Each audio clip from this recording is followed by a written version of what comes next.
Bueno,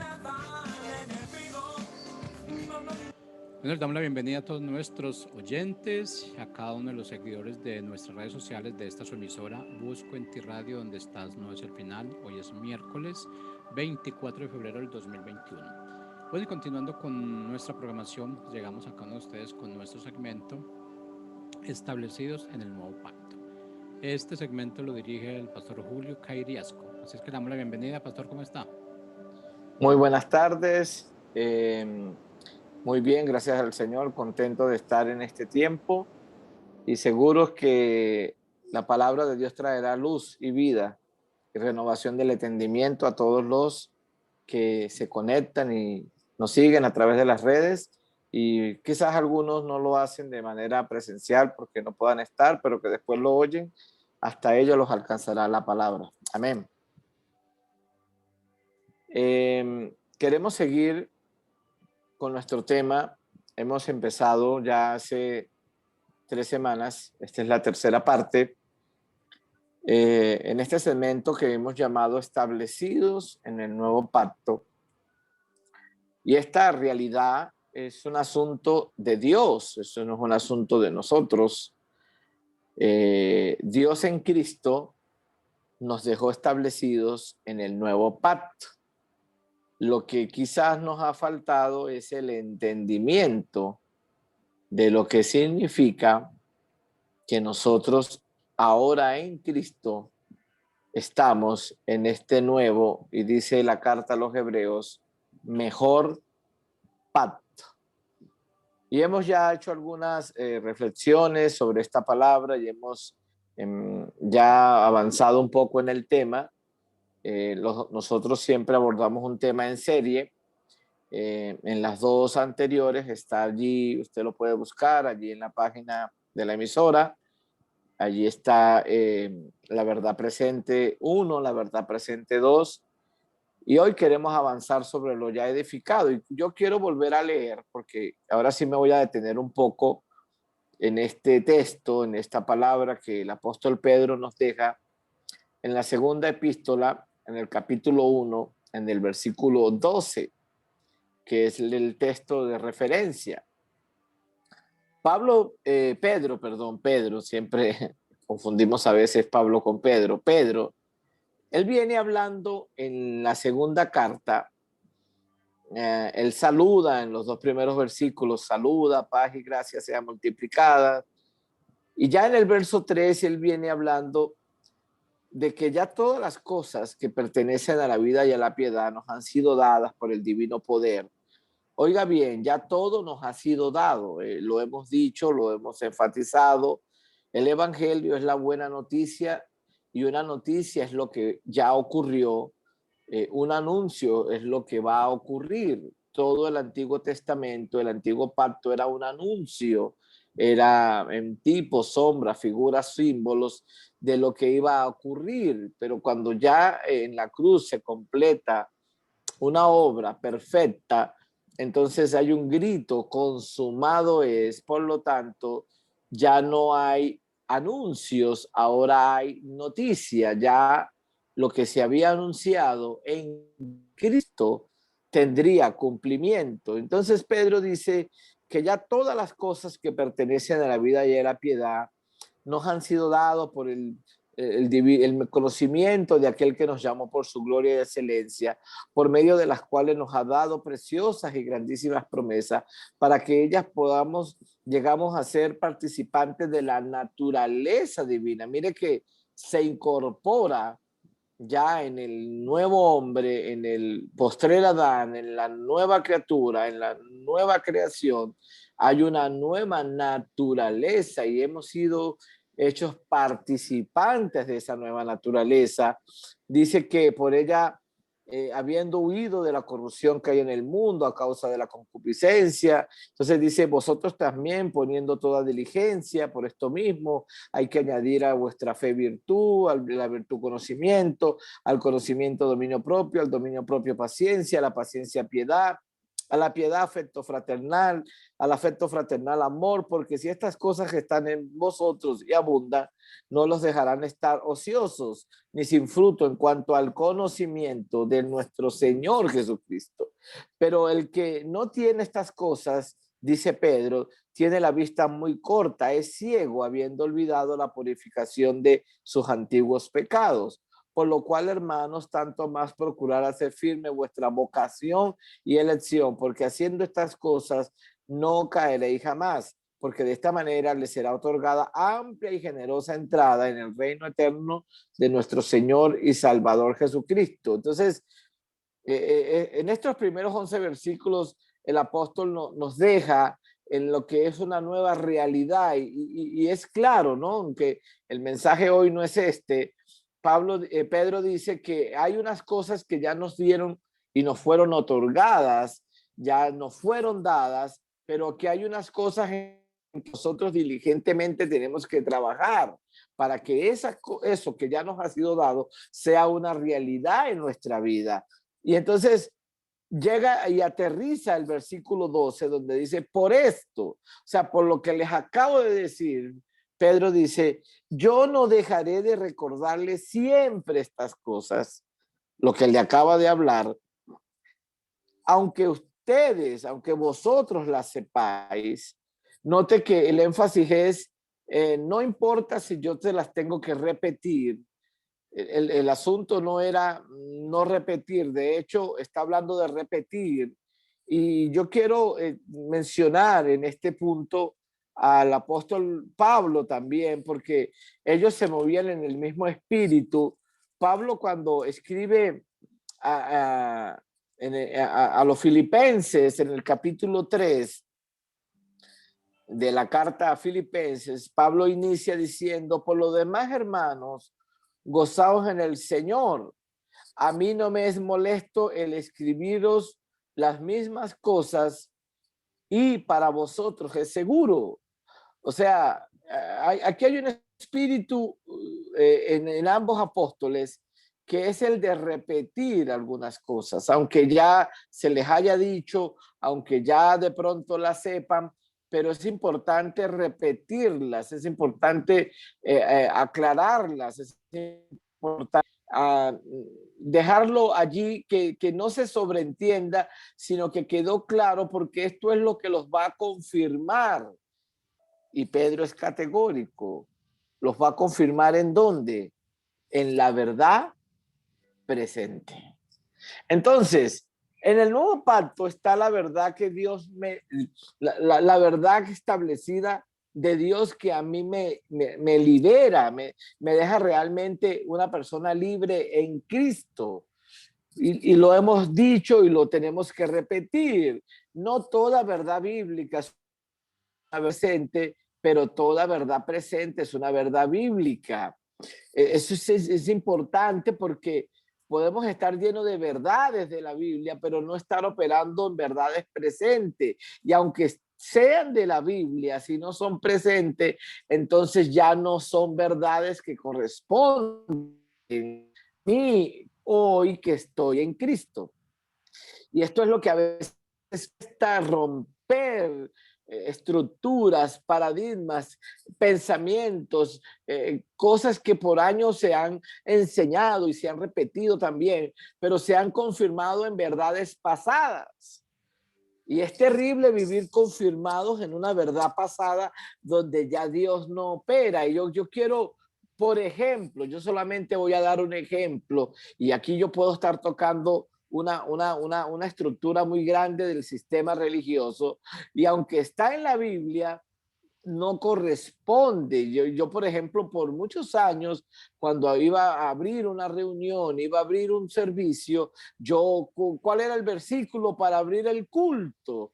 Y entonces, sí, el Salmo 122. ¿Y cómo dice? A ver, yo me alegré con los que decían, a la casa del Señor iremos. Y hermano, entonces damos la bienvenida porque usted está en la casa del Señor. Bienvenido a la casa del Señor. Y yo tengo que decirle a usted que ese texto era una verdad presente para el que lo escribió en ese tiempo. No es una verdad presente para mí hoy que estoy en Cristo. Si hay algo que suena espiritual, pero que no lo es abrir una reunión en cualquier lugar del mundo, en cualquier templo físico, en cualquier auditorio donde se congrega la iglesia, decir, ay, hermanos, bienvenidos a la casa del Señor, yo me alegré, dígale al que tiene al lado, estamos alegres porque estamos en la casa del Señor. Lo que es realmente contradictorio es que cuando nosotros leemos a Hechos 17:24, Pablo dice que Dios no habita en templos hechos por manos humanas. ¿Cómo así? Pero a mí me enseñaron toda la vida que era la casa del Señor. Claro, eso es una verdad bíblica que operó por un pacto, operó por un tiempo, operó por una figura. Era un anuncio de que Dios establecería un verdadero templo, un verdadero tabernáculo bajo no estructuras terrenales, sino celestiales, pero que aplicó hasta un punto donde eso quedó ya desactualizado, perdió la vigencia. Entonces, quedó como una verdad bíblica, pero no se establece como una verdad presente. Y alguien me dice, pastor, y entonces, ¿cómo hago? Hermanos, bienvenidos a la reunión. Nos estamos congregando la iglesia. No estamos, porque la casa del Señor es Cristo. Y si tú y yo estamos en Cristo, ya estamos en la casa del Señor. Cuando usted lee, usted pasa entonces ese texto del Salmo 122 y dice, yo me alegré con los que decían, a la casa del Señor iremos. Entonces usted lo pasa a Hebreos 8, capítulo 8, verso 1 y 2, y el apóstol que escribe la carta es contundente. Él dice, ahora bien, el punto principal de lo que venimos hablando es que esto es tremendo porque hay un punto principal. Por 7 capítulos el autor de los Hebreos ha venido hablando de algo. Y cuando abre el capítulo 8, ¿sí? Dice que hay un punto principal en lo que él está diciendo. De hecho, en el capítulo 7 de Hebreos lo explica y tendremos tiempo en todo este segmento y en todo este espacio para explicarlo, que ha habido un cambio de sacerdocio. Hebreos 7, 11 y 12 dice, si la perfección fuera por el sacerdocio levítico, porque bajo ese sacerdocio el pueblo recibió la ley, ¿qué necesidad habría de que se levantara otro sacerdocio? Otro sacerdote, y te lo dice, que no fuera según el orden de Aarón, sino que fuera según el orden de Melquisedec. Y el versículo 12 es contundente. Hebreos 7:12 te dice, porque cambiado el sacerdocio, es necesario que haya cambio de ley. En otras palabras, te cambió el sacerdocio, te cambió el orden, te cambia toda la ley, todo lo que gobierna, todo lo que rige, toda la norma, toda la estructura ha sido cambiada. Y lamentablemente, yo tengo que decir que lamentablemente muchos y miles de pastores en el mundo tienen iglesia, pero ellos conciben bajo un sacerdocio levítico. Yo creo que muchos de los que pueden oír este programa y han habitado la iglesia por algún tiempo han oído esta expresión. Vamos a darle los levitas. ¿Quiénes son los levitas? Los que cantan, los que tocan, supuestamente. Pero eso es una expresión sin entendimiento, porque el sacerdocio, dice el verso 18 del capítulo 7 de Hebreos, dice que quedó abrogado. Quedó abrogado el sacerdocio. Y dice por qué: a causa de su ineficiencia y debilidad. Entonces, ¿cómo vamos a edificar una iglesia bajo un sacerdocio que ha sido abrogado? Claro, el sacerdocio levítico decía que había que ir a la casa del Señor, y nos alegrábamos porque cuando íbamos al tabernáculo de Moisés o al templo de Salomón, entonces estábamos yendo porque así era en ese tiempo. Pero ya yo no soy un sacerdote levita. Ya yo no soy un sacerdote según el orden de Aarón. Yo soy un sacerdote en Cristo. Yo soy un rey y un sacerdote según el orden de Melquisedec. Eso es una cosa totalmente opuesta. Entonces, en esa realidad, el autor de los Hebreos llega al capítulo 8 y dice que el punto principal diciendo es que tenemos, ya lo tenemos, no es que lo vamos a tener, tenemos un sumo sacerdote que se sentó a la diestra de la majestad de los cielos. O sea, en otras palabras, un sumo sacerdote celestial, porque Aarón era un sumo sacerdote terrenal. Son dos cosas diferentes. Y dice el versículo 2 de Hebreos 8, ministro del santuario y de aquel verdadero tabernáculo, oiga bien, verdadero tabernáculo que levantó el Señor y no el hombre. O sea, estamos hablando que el tabernáculo que levantó Moisés estuvo bien. El templo que levantó Salomón estuvo bárbaro, pero eso no era el verdadero. Era una figura, era una sombra, era un tipo, era un símbolo. Eso apuntaba a algo celestial, era algo terrenal que apuntaba a algo celestial. Y dice que esa palabra verdadero en el original traduce auténtico, original, real. Esa es la palabra. Entonces, y te lo dice, que levantó el Señor y no el hombre. Mire, cuando una persona, un ministro del Señor, quien quiera que sea, está construyendo un edificio de 4 paredes para congregar la iglesia y dice, hermano, le estamos levantando casa al Señor, el Señor dice, pero ¿y este qué está haciendo? Eso no tiene coherencia con la verdad presente, con lo que es un ministro competente del nuevo pacto. No. Cuando se construye un edificio para congregarse, y qué bueno que se pueda construir, y qué bueno que lo haya para que la iglesia se congregue, no le estamos levantando casa, estamos construyendo un auditorio para la iglesia, porque ya el Señor levantó su casa, y su casa no es terrenal, su casa es celestial, su casa no es temporal, su casa es eterna, su casa no es natural, su casa es espiritual, y la casa era él mismo. Usted ha leído el capítulo 14 de Juan. Y créame, yo predicaba ese capítulo sin entendimiento. Y cuando íbamos a los velorios, y muchas veces fuimos a estas ceremonias velatorias y decíamos, hermanos, mire, en la casa de mi padre muchas moradas hay. Y decíamos, en el cielo Dios tiene una casa para ti, tranquilo. Y no entendíamos. Y lo que el Señor le estaba diciendo era otra cosa. No se turbe vuestro corazón, creer en Dios, creer en la casa de mi padre muchas moradas hay. Si no fuera así, yo no los hubiera dicho. Voy pues a preparar lugar para vosotros, para que donde yo estoy, vosotros también estéis. Lo que el Señor estaba diciendo, yo voy a habilitar una verdadera casa. Y esa casa era Él mismo. La casa de Dios es Cristo. Y como tú y yo ahora estamos en Cristo, ya estamos en la casa. Y si como casa nos congregamos, está bien. No le estamos quitando el valor a congregarse. Lo que le estamos quitando es el valor a decir que un edificio de 4 paredes es la casa del Señor. Yo solo estoy poniendo un ejemplo, nada más. Yo solo estoy colocando una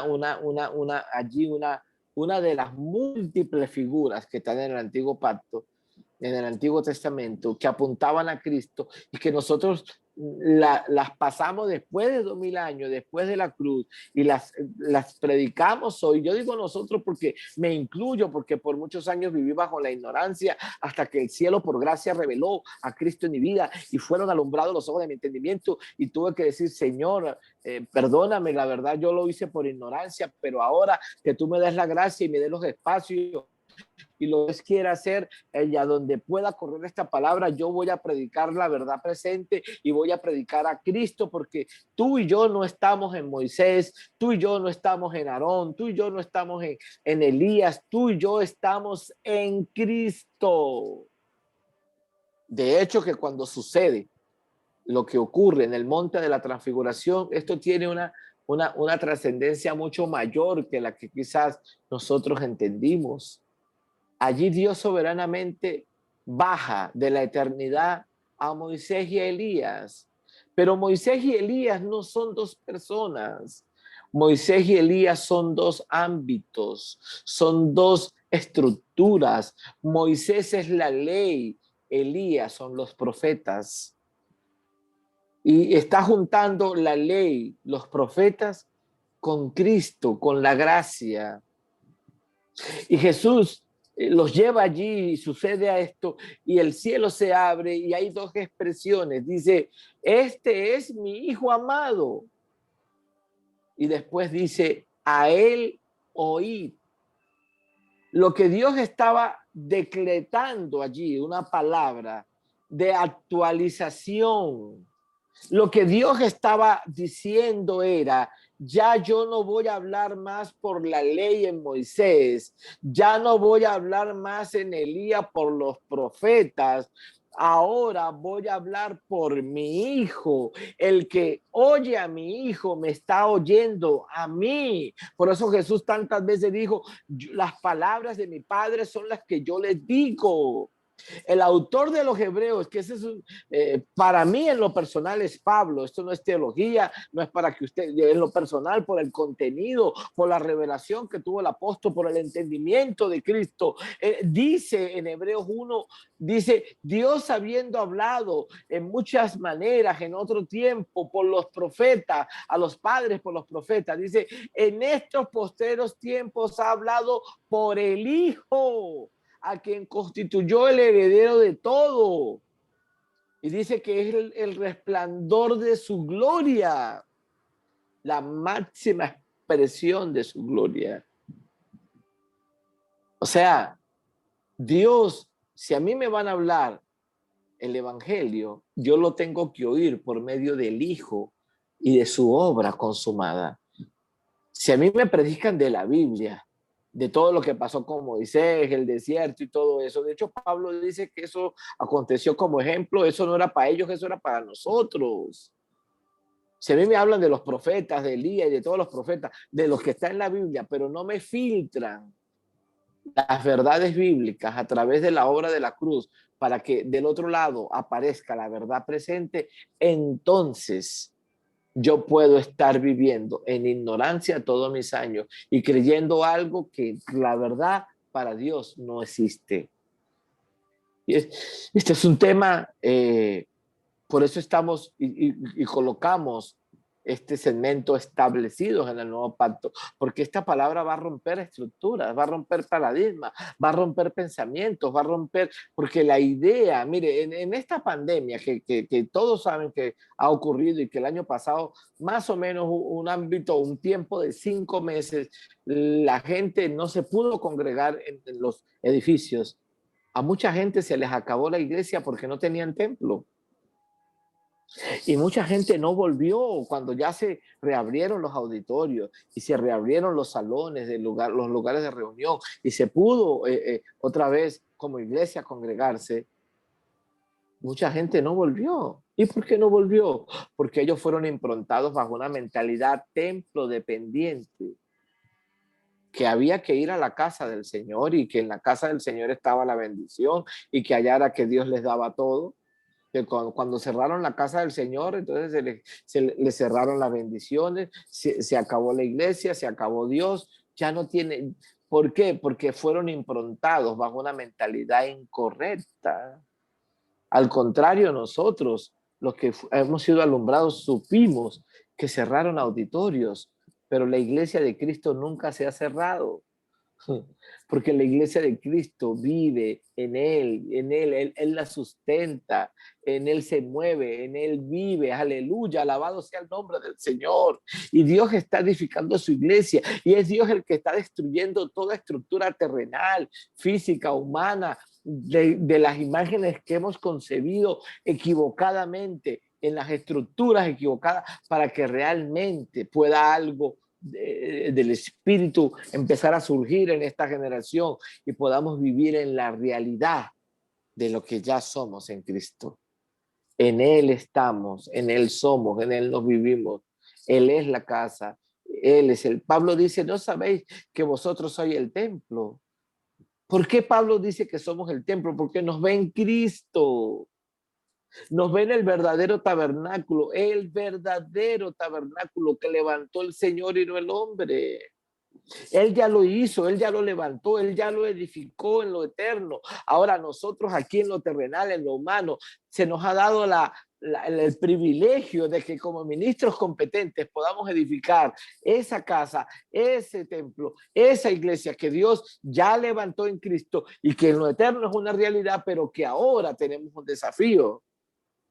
Pero si no se destruyen las imágenes, lo que Pablo llama las fortalezas, y se lleva al cautivo todo pensamiento a la obediencia en Cristo, va a ser un poco más complicado. Pero yo creo, una vez más, y lo he dicho, que hay una nueva generación de hombres y mujeres que sí están allí listos, preparados por el Espíritu, para ser improntados con esta verdad, ser improntados con la realidad de lo que ellos ahora son en Él. Y que Cristo se va a formar en esta generación. Y vamos a dejar un fruto de gracia impartido a todo aquel que Dios quiera que esto llegue y que esto corra. Cuando pudimos tener la oportunidad de estar en este espacio, yo sé que es Dios, porque en algún lugar del mundo esta transmisión llega. Alguna persona la oye y yo le pido que lo comparta, yo le pido que no se quede con lo que Dios le está dando, porque hay muchas personas que lamentablemente viven bajo la ignorancia, sin el entendimiento de lo que Dios realmente se propuso en sí mismo y en el eterno propósito que hizo en Cristo. Y nos quedamos con los tipos, con las sombras, con las figuras, con los símbolos, con las verdades bíblicas pasadas, con los anuncios, pero no hemos disfrutado de la noticia, de la buena noticia. Y quiere que les diga algo, la buena noticia no es algo que Dios te va a dar. La buena noticia es alguien que ya Él te dio, Cristo. El que no escatimó ni a su propio Hijo. La palabra en el original es el que no buscó un sustituto. Estoy en Romanos 8:32. Sino que lo entregó por todos nosotros. ¿Cómo no nos va a dar en Él, con Él, todas las cosas? Ya el Padre en Cristo nos otorgó todo. En Él está todo. Lo que Dios anhela es que Cristo aparezca en la escena. Él es la verdad presente, Él es el Evangelio, Él es el gozo, Él es la paz, Él es la vida. Decíamos hace rato que Hebreos 1 dice que Él es la máxima expresión de su gloria. Mire, les quiero dejar en el último minuto que me queda otra reflexión. Oramos para que la gloria de Dios baje, oramos para que la gloria de Dios se manifieste, como si estuviéramos en el templo de Salomón donde la gloria bajaba. Yo tengo que decirle algo, la gloria de Dios no es algo que baja. La gloria de Dios es alguien que habita, es Cristo en vosotros, la esperanza de gloria, aleluya. Es Cristo en nosotros, en la iglesia. La máxima expresión de la gloria de Dios es Cristo y ya lo entregó, ya lo tenemos. Padre, te doy gracias por este tiempo maravilloso, por este espacio que nos permite estar. Permítenos vivir establecidos en el nuevo pacto, Señor. Que sea revelado Cristo a la iglesia, que sean alumbrados los ojos de nuestro entendimiento, que seamos plenamente capaces de comprender con todos los santos cuál es la altura, la longitud, la profundidad, la anchura y de conocer el amor de Dios que sobrepasa todo entendimiento. Que Cristo, Señor, habite por la fe en los corazones, que seamos cimentados y arraigados en su amor, que seamos llenos de todo el conocimiento de tu voluntad. Así andaremos dignos del Señor, agradándole en todo, llevando fruto en toda buena obra y creciendo en el conocimiento de Cristo.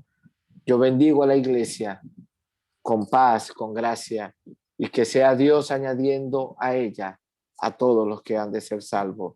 Un gran abrazo en Cristo para todos. Nos vemos la próxima semana.